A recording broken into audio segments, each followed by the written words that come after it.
안녕하세요. 저는 32살 결혼을 앞두고 있는 예비 신부입니다. 제 신랑은 평범한 회사원으로서 누구보다 성실하게 근무하고 있어요. 신랑은 저희 오빠가 운영하는 식당 단골 손님이었는데 휠체어를 끌며 카운터를 보시던 아버지는 예비 신랑의 바른 인성을 알아봤고 저와 만남을 권유하셨습니다. 단 한 번 남자 한 번 만나보지 못했던 제가 답답했는지 아빠가 나서주고 나서야 저는 처음으로 남자와 연애라는 것을 해보았네요. 초등학교 5학년이 된 남동생은 벌써부터 얼마나 조숙한지 항상 누나 때문에 걱정이라고 아빠며 형이며 쌈 싸먹을 기세예요.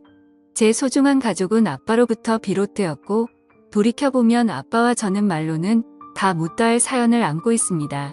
이제부터 아빠와 저의 긴 이야기를 하고자 합니다. 저희 엄마는 젊을 적 빼어난 외모 덕분인지 재력 있는 아빠와 결혼해서 손에 물 하나 안 묻히고 사모님 소리 들어가며 사셨습니다. 저 역시 부모님 덕분에 4살 더 오래 오빠와 함께 부족한 것 없이 유복한 환경에서 자랐어요. 하지만 안타깝게도 저희 오빠 15살 저 14살 때 아빠는 병으로 세상을 떠나셨고 엄마는 저의 남매를 외로이 4년간 홀로 키우시다 엄마 밑에서 일하고 있던 어느 한 남자를 만나 불같은 사랑에 빠져 결혼하셨습니다. 얘들아 인사해. 앞으로 너희 아빠가 되실 분이야. 앞으로 아빠랑 잘 지냈으면 좋겠다라고 하시는데 저 오빠는 새아빠의 모습을 보고 한동안 정신이 멍해졌네요. 아직도 그 남자 아니 새아빠의 첫 만남을 잊을 수가 없습니다. 엄마와 7살 연하였던 무척이나 앳돼 보였던 새아빠 엄마는 아빠의 회사를 이어받아 경영에 참여하셨는데 새아빠는 신입 직원으로 들어와 엄마와 연이 닿았다고 합니다. 엄마가 재혼 당시에 35살이었는데 새아빠는 대학을 졸업해서 사회에 발들여 놓은 지 얼마 안 되는 28살에 불과했대요. 두 사람의 결혼이 알려지자 양가 부모님들은 격한 말들을 쏟아내었고 생각보다 더 반대가 거셌습니다. 애들 딸인 늙은 과부랑 결혼한다고 난리였고 새파랗게 어린 남자한테 재산 뺏긴다며 정신 차리라며 난리였답니다.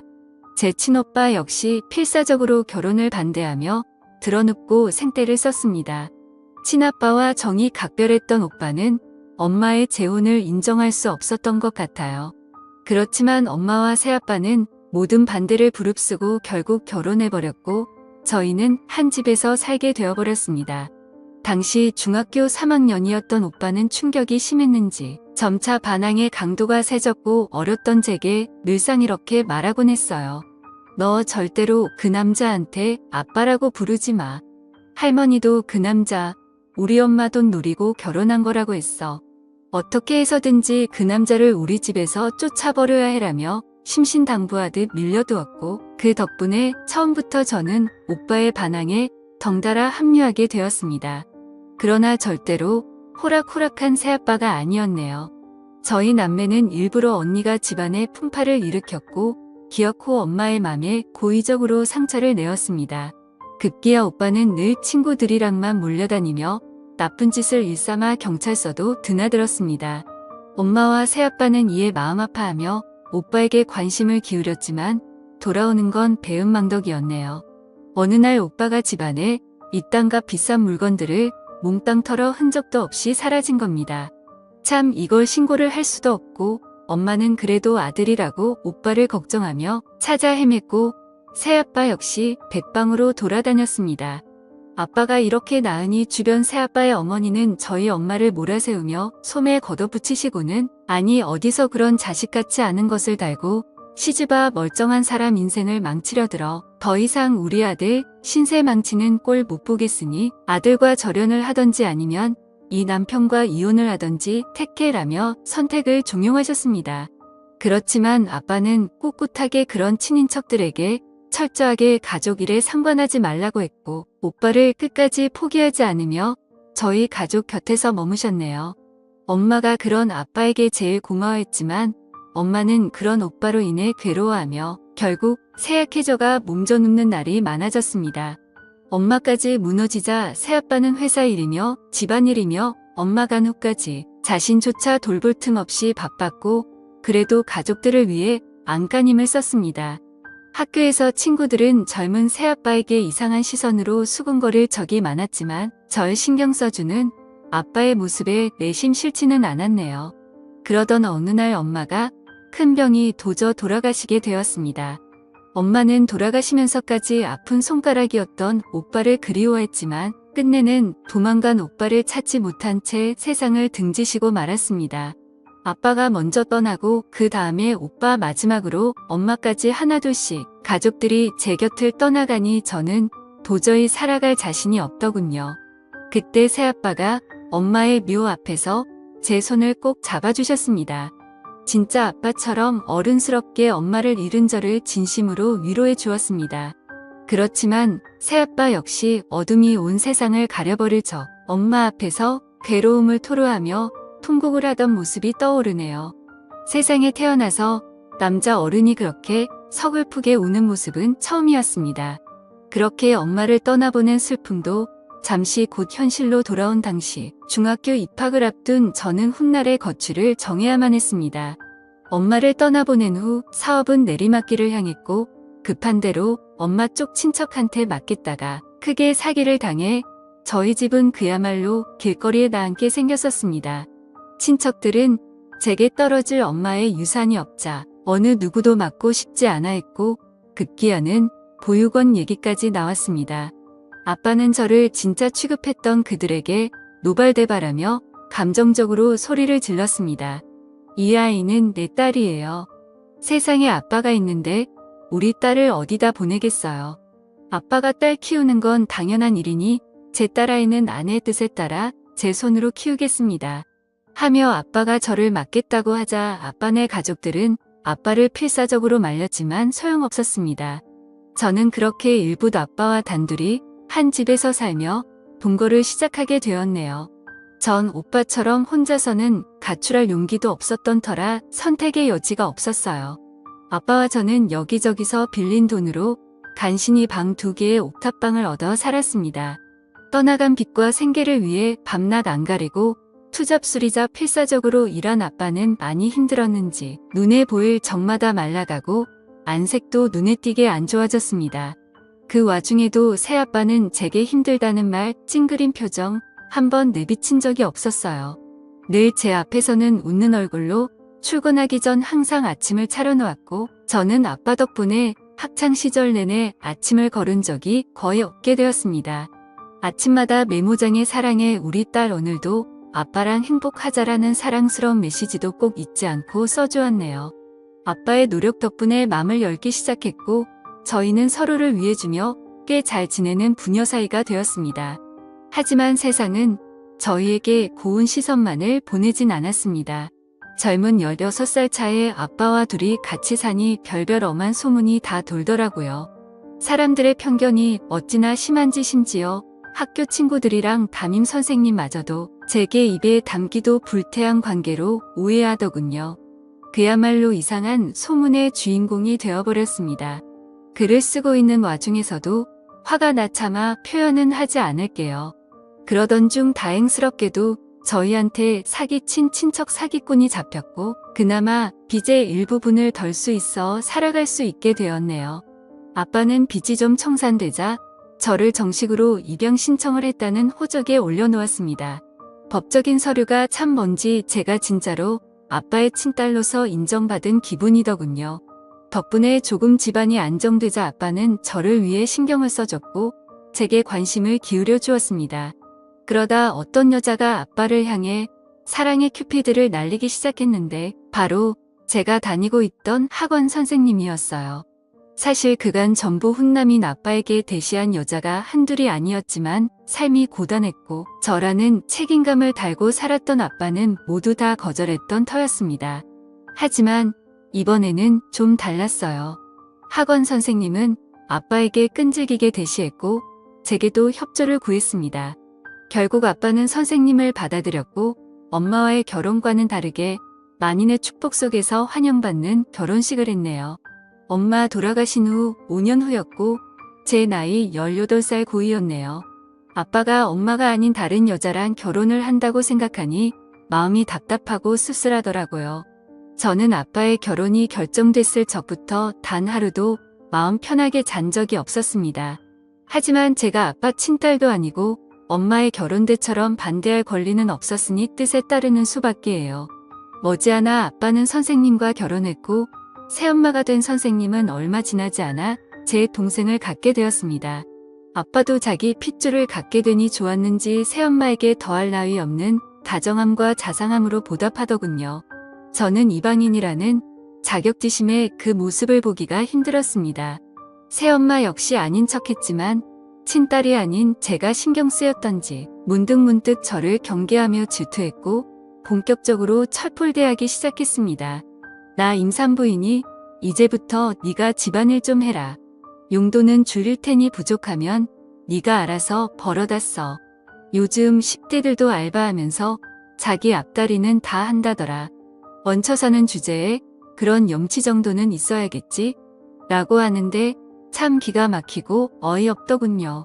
아빠의 마음을 얻으려 할 땐 그렇게 제게 간인을 쓸개며 다 내어줄 것처럼 굴더니 막상 아빠와 이뤄지니 잎싹 씻더라고요. 하지만 굳이 아빠한테 그 여자 만행을 구애바치진 않았어도 여우 같은 구석이 있었던 아빠는 그 여자 속내를 이미 환하게 뚫어보고 있더라고요.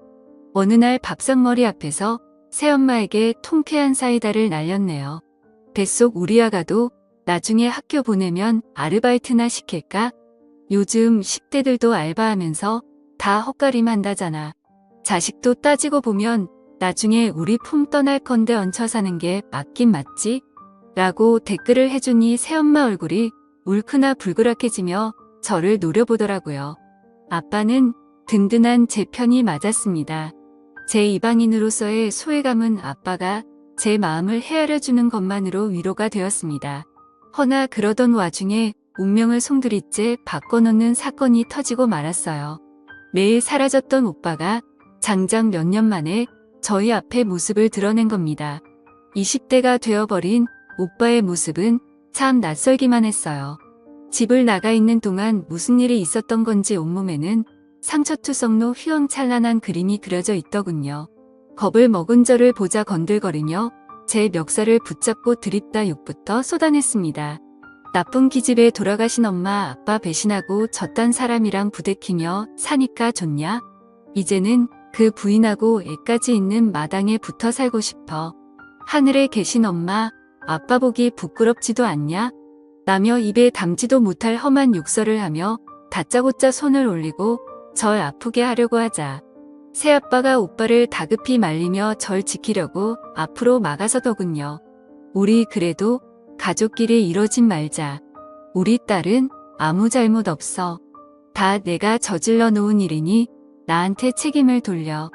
오빠가 그 앞에 대고 기가 찬 듯 새아빠를 향해 비꼬더군요. 웃기고도 있네. 됐고 우리 엄마가 남긴 그 많은 재산이나 어디 좀 구경해봅시다.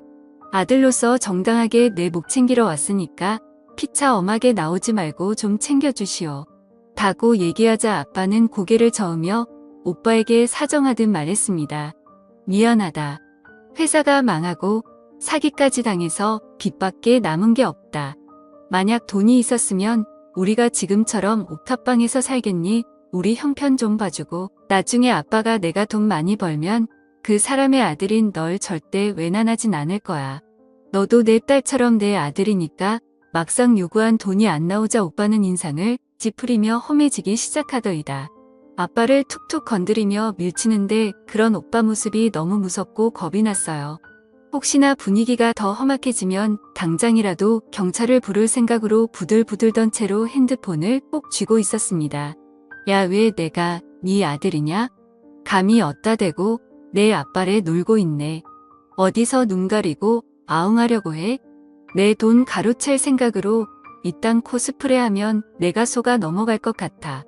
다 필요 없고 당장 내 돈이나 내놔. 내놓으라고.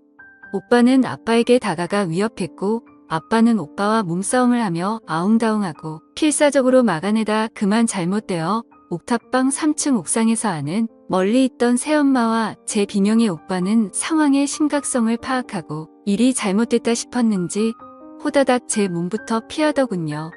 저는 급한 마음에 아래층으로 내려와 얼른 아빠의 상태를 확인했고 아빠는 정신을 잃은 상태로 쓰러져 있었습니다.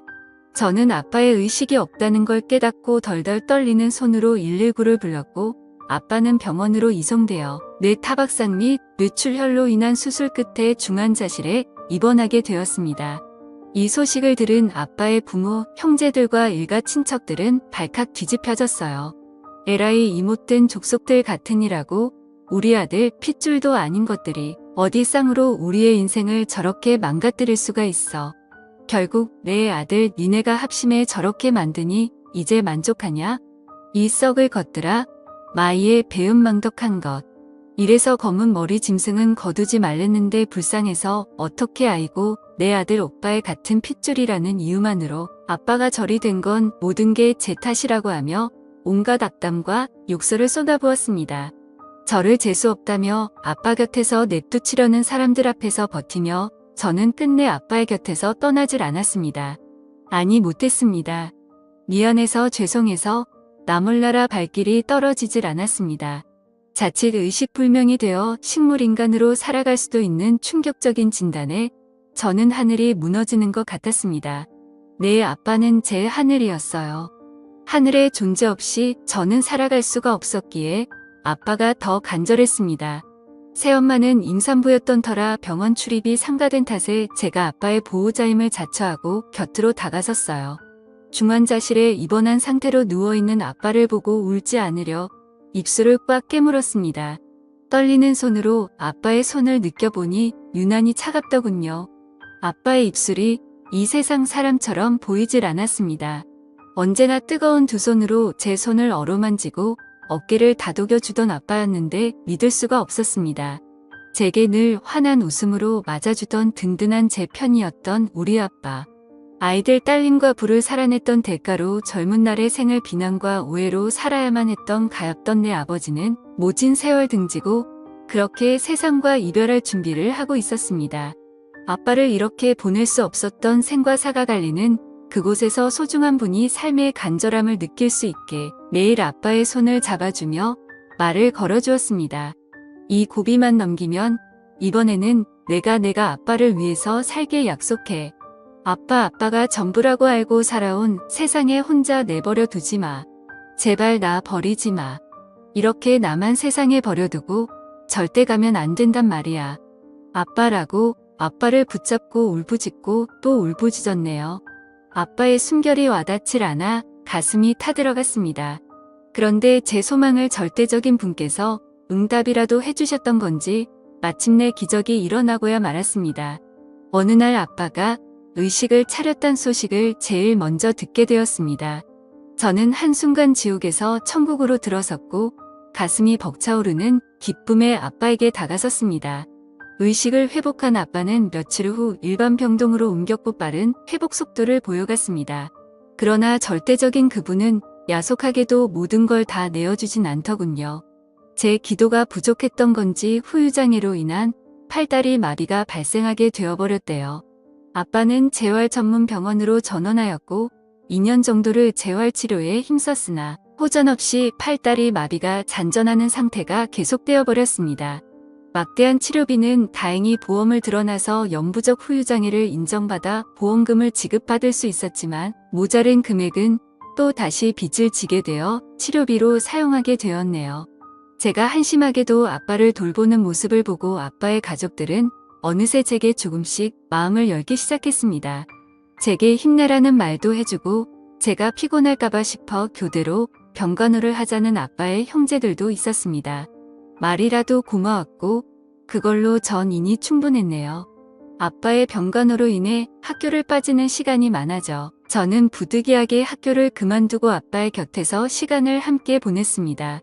아빠는 제가 학업을 중단했다는 소식에 마음 아파했지만 아빠가 제 곁에 있어준 마당에 그가 학업은 아무래도 상관없었습니다. 그 사이 새엄마에게서 제 동생이 태어났고 저는 새 생명을 제 가족으로 맞게 되었네요. 아빠는 아들을 보며 뜨거운 눈물을 흘리더군요. 저와 새엄마 역시 우리 가족 모두 부둥켜 안고 얼마나 울었는지 모릅니다. 새엄마는 본격적으로 나가서 경제활동을 시작하였고 전 동생과 아빠를 돌보며 그렇게 정신없는 하루하루를 살았어요. 그러던 찰나 오빠가 경찰에 검거되었다는 소식을 듣게 되었습니다. 저는 아빠와 함께 오빠를 만나기 위해 경찰서로 갔어요.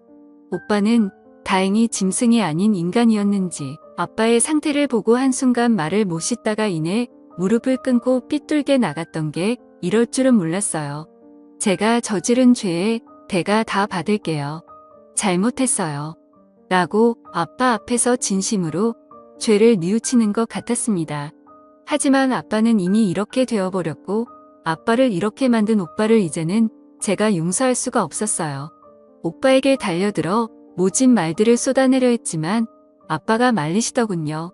힘들게 팔을 올리시며 오빠에게 손을 내미시는 아빠. 바락바락 대드는 모습이 더 우리 아들 같은데 우는 모습은 너에게 안 어울려. 내가 중심을 잘못 잡아서 떨어진 내 실수였는데 왜 네가 죄책감을 가져. 자식이고 부모인데 용서하고 말게 어딨어. 괜찮으니 맘 쓰지 마 하셨는데 오빠는 그 말에 또 무너지더군요.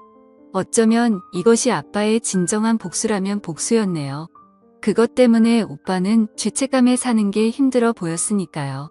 오빠는 아빠의 선처로 인해 가벼운 형을 받게 되었고 오빠는 아무리 아빠가 용서했다고 해도 훈련스러움에 마음을 잡을 길이 없었는지 군대 입대를 준비해 들어갔습니다. 건강하게 잘 다녀와라. 아빠가 기다릴게. 아빠가 그리 얘기를 하자 오빠는 처음으로 아빠에게 미소를 지어 보였네요. 아빠는 재활 훈련 끝에 그나마 팔과 손가락은 어느 정도 사용할 수 있게 되었습니다. 휠체어에 앉은 상태로 행여 저 힘들까봐 불편한 몸으로 제게 부담 주지 않게 노력하셨습니다. 아빠가 어느 정도 몸을 회복하자 저 역시 생활 전선에 뛰어들어 일을 했고 열심히 돈을 벌었네요. 몇 년 후에 제대한 오빠까지 경제활동에 뛰어들자 돈은 금세 모였고 조금씩 좋은 집으로 넓혀서 이사를 다녔습니다. 그리고 세월은 유수처럼 흘러 제가 좋은 사람을 만나 어느새 이기 신부가 되었네요. 원래 올해 결혼식을 올릴 예정이었는데 상황이 상황인지라 부득이하게 내년으로 미루게 되었어요. 근데 아빠는 벌써부터 긴장하고 계세요. 툭 하면 제 손을 잡고 들어가는 예행 연습을 하자고 하시는데 그 모습을 보며 식구들은 아빠를 놀리기 일쑤였네요. 그렇게 저희는 조금은 특별한 가족 형태로 살아왔지만 소중한 가족이라는 것만큼은 다 같은 마음이라 생각합니다.